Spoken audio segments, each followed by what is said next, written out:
Hey guys, this is Shelby with the Rogers Public Library. So this week for Full Steam Ahead, I wanted to talk to you guys about the weather.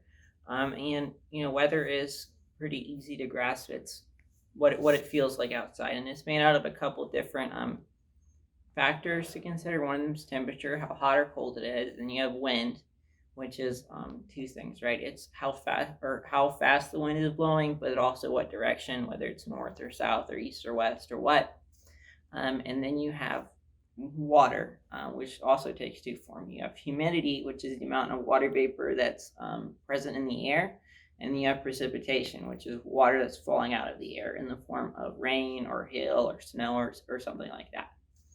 And so the reasons that we have weather at all, it basically comes down to two different pretty simple things. The first is the Earth's rotation, and the second is the way that the sun heats the Earth. It's heated unevenly, right? So there's parts of the Earth that are hotter than other parts. So if we look at an Earth, right, we see this big blue line. That's the equator, right?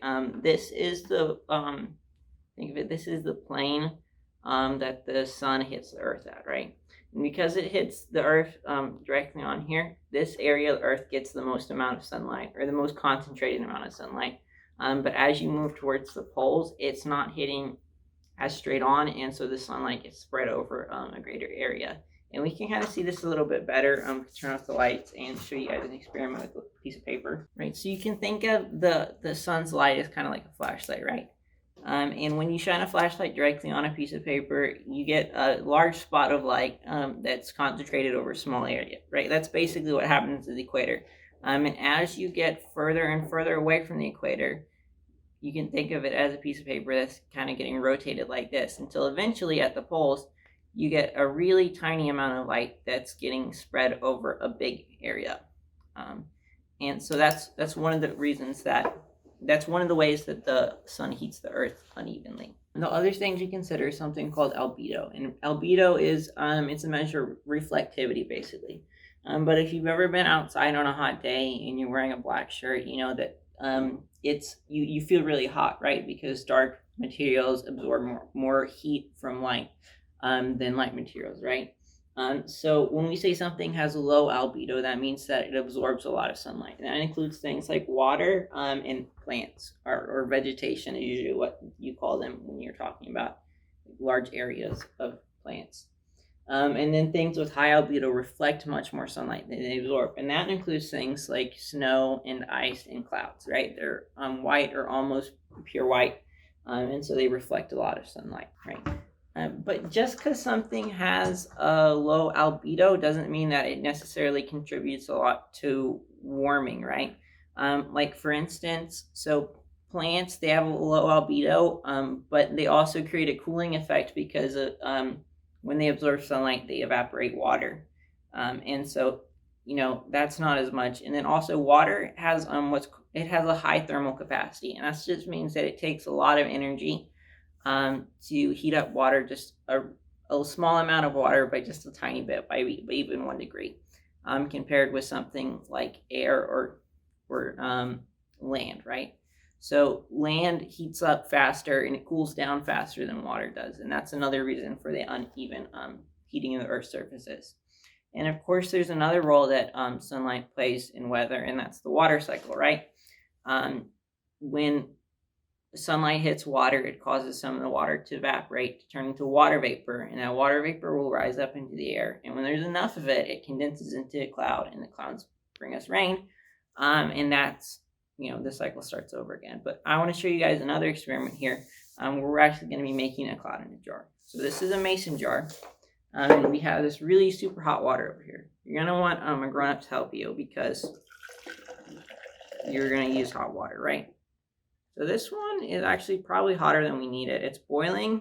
You don't have to get it that hot. It's just easier for measuring things. A little bit more because it's kind of tall. And you'll see me swish it around. That's just to clear up the condensation on the side of the jar to make it easier to see inside. Okay, so now we have the lid. We're not going to put it on yet. We're going to use Lysol.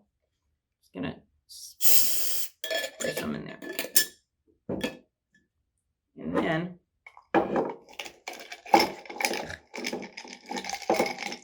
very strong smell. Now we're going to take this big block of ice and we're going to set it on top. You should see, I'll put the piece of paper behind here. So some of that fog is from the Lysol, but we also can kind of see this kind of smoky, wispy material show up. So what's happening here is the air near the surface of the water is very, very warm. And the air near the lid, which has ice on it, is very, very cold. And the amount of water vapor that's dissolved in the air depends on the temperature, right? And so the water down here has a lot of water vapor in it, and as it moves up, it's not going to stay in its gas phase anymore. It's going to condense back into water. And the reason that we sprayed Lysol in there is because it's kind of hard for water to undergo phase changes just on their own. They need what's called a nucleation site, right? So that's something for the material to grow on. And when clouds form, they usually form on nucleation, or the nucleation sites that they form on are aerosols, which similar to this, right? It's particles suspended in the atmosphere. So that's usually things like dust. But yeah, so it's a really easy experiment you can do. Yeah, cloud. Let's see. You can see it kind of blowing up here. This is really cool. You don't have to use Lysol for this, like any aerosol will work. I also saw some people done this with matches, but those are, I think you'd probably rather use Lysol than you would want to use matches. They're a little bit more dangerous, right?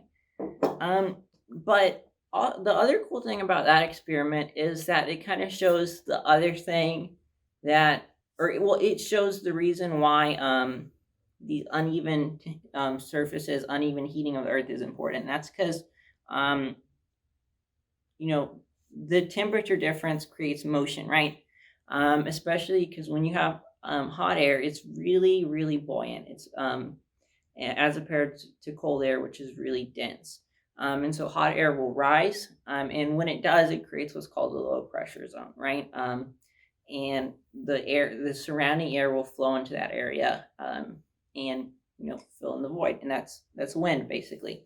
But this rising hot air eventually gets to a point where it'll cool back down, and then it falls back to the earth.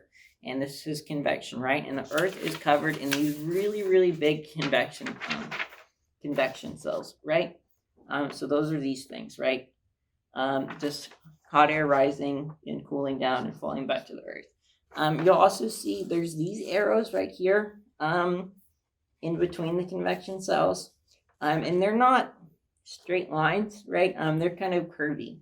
And this is what I meant when I said that the rotation of the earth is important, right? So the reason that the wind curves and it doesn't just go north or south or whatever is because of the Coriolis effect. And the Coriolis effect is basically when you have a rotating body,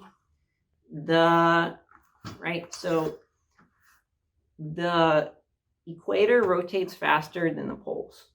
And that's due to something called the conservation of angular momentum, which it's not super complicated, but we don't really need to get into now. But you just know, if you know that the equator rotates faster than the poles do, then it kind of you'll be able to understand these different lines. And this also affects weather events like hurricanes, especially, right? If you've ever seen a picture of a hurricane, it kind of forms a spiral, and that's due to the Coriolis effect.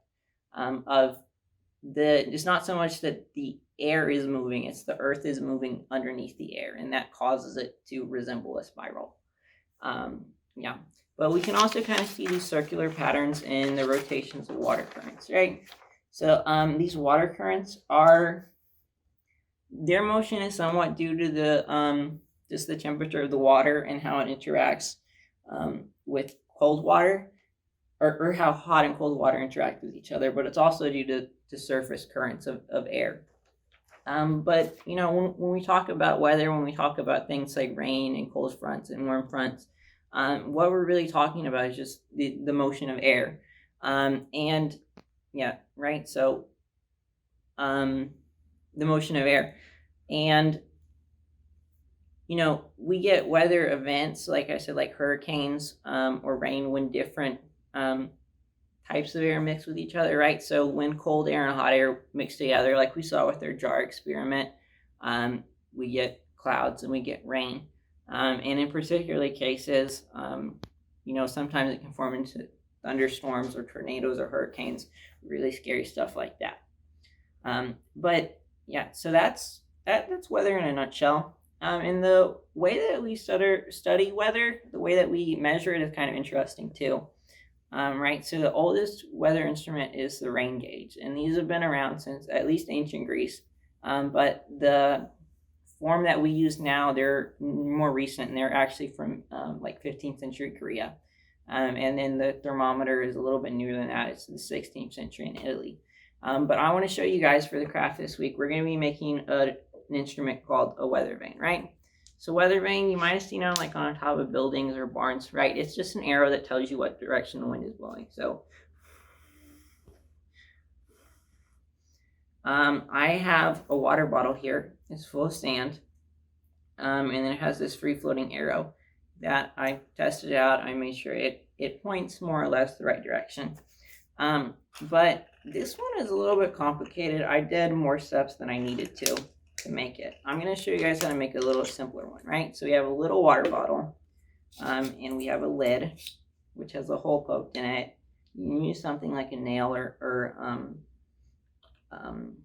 something like a nail, but we're going to have some of these for you to pick up already kind of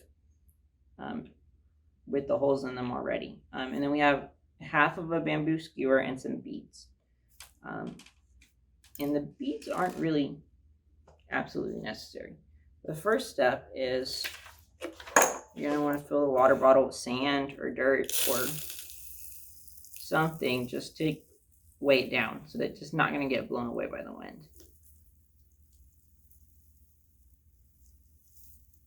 And of course, this is messy. And if you see this dust stirring up in the air, those are aerosols, right? Those are the things that clouds form on. Okay, so now that we've finished making a big mess, we're gonna put the lid back on. Go through the hole. There we go. Put the beads on. The beads just make it so that it's a little bit easier for the cardboard to rotate. I haven't cut this one into an arrow yet. It's just kind of a square, but it has those little ridges in it, so you can put it in like this, but it doesn't want to rotate when you do it like this. So that's what the beads are for. It just makes it rotate a little bit more freely, and that means it'll be a little bit more accurate. Put it in.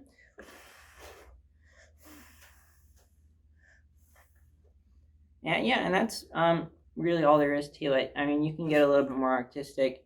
You don't have to leave it a square like I did. You can also, a lot of the weather vanes that you see on buildings, they'll have like little roosters on them and other decorative flourishes. But yeah, that's what I had for you guys this week. I hope you had fun. I'll see you next Thursday.